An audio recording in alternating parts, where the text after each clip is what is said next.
Honourable Minister Tim Grosser, Honourable Phil Goff, ladies and gentlemen, good morning. First of all, I would like to thank Minister Tim Grosser for mentioning, acknowledging the presence of Chinese businesses here for their contributions, and on behalf of the Chinese businesses, I would like to acknowledge the great contribution and also the great vision of the New Zealand politicians in gearing New Zealand into this relation with China. Now, I can't agree with Minister Tim Grosser more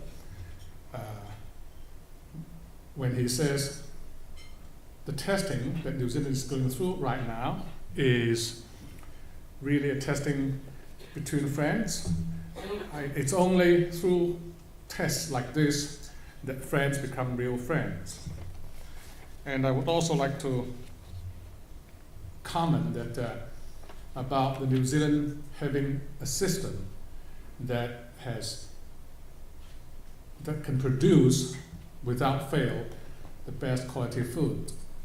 So this is actually what I have prepared in my notes. So, you know, the recent DCD incident and the botulism false alarm have marred a little the otherwise almost impeccable purity of New Zealand dairy products in the minds of the Chinese consumers. That is an image that New Zealand Inc. has taken years to try to establish. And it has cost New Zealand businesses, dairy or non-dairy, millions of dollars of sales in the Chinese market. And its long-term implication is yet to be felt. Or maybe not. I just would like to mention that I just said a big farewell to 3 Chinese naval ships yesterday at Princess Wharf.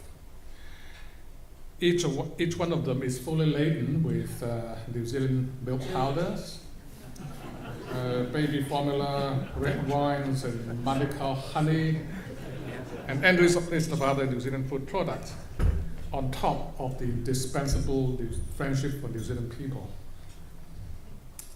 And I would not be surprised if they carry more New Zealand food products than Chinese-made ammunition as they head north for home. Apparently, the officers and sailors on board those vessels do not mind what the media has made of the recent incidents.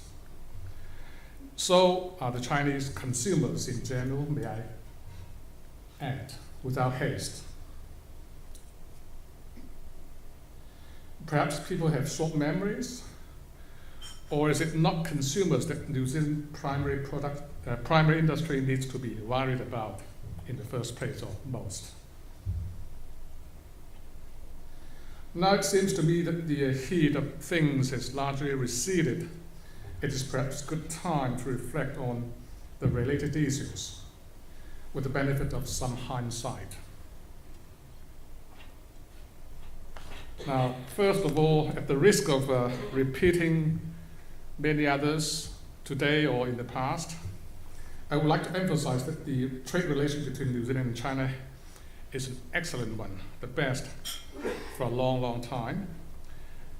This is best manifested by the fact that New Zealand's annual export to China has almost tripled since the FTA between the two countries came into effect in 2008. China now accounts for more than 1/6 of New Zealand's total export and is set to become New Zealand's #1 trading partner, coming up from merely 5% only 5 years ago. The few recent food quality accident can be regarded as an inevitable hiccups as New Zealand tries to swallow up a much bigger chunk of China's market than it ever has dreamed of.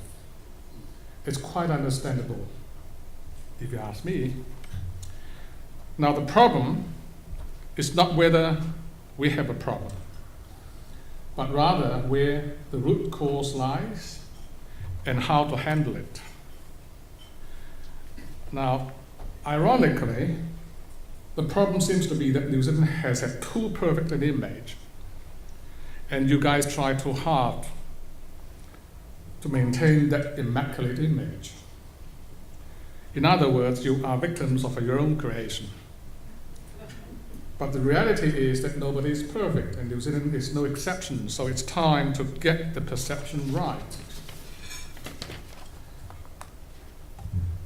Now, New Zealand also needs to ramp up its PR and get the message out to customers that it has a system, a quality system that works quite well, too well perhaps, as the what tourism false alarm suggests. False alarm is a million times better than no alarms at all when an alarm is due. So in a sense, Fonterra should be given credit for what it did rather than being criticized in this particular case. New Zealand dairy products remain some of the best and safest in the world because of the system that works really well, regardless of these incidents. It's just that you are not perfect.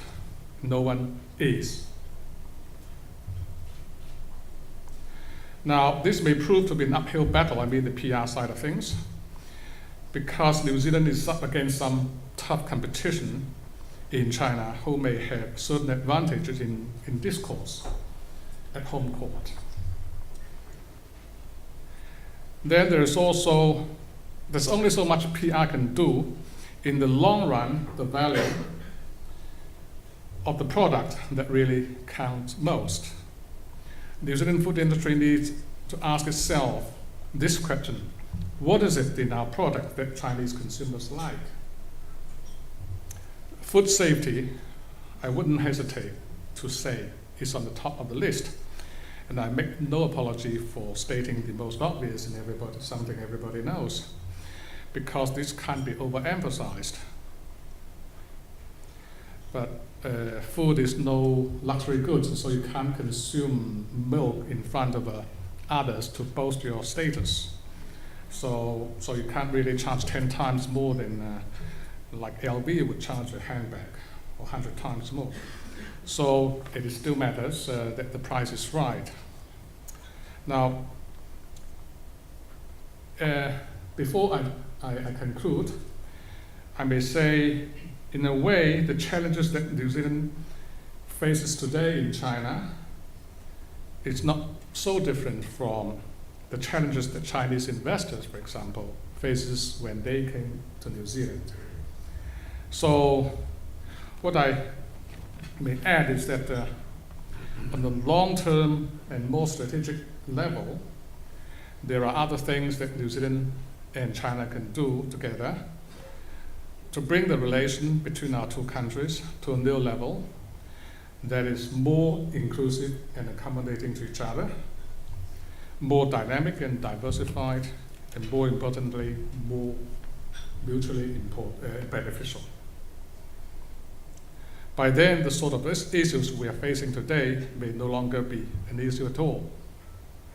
So as a Chinese businessman, I hold high hopes for that future. Thank you very much.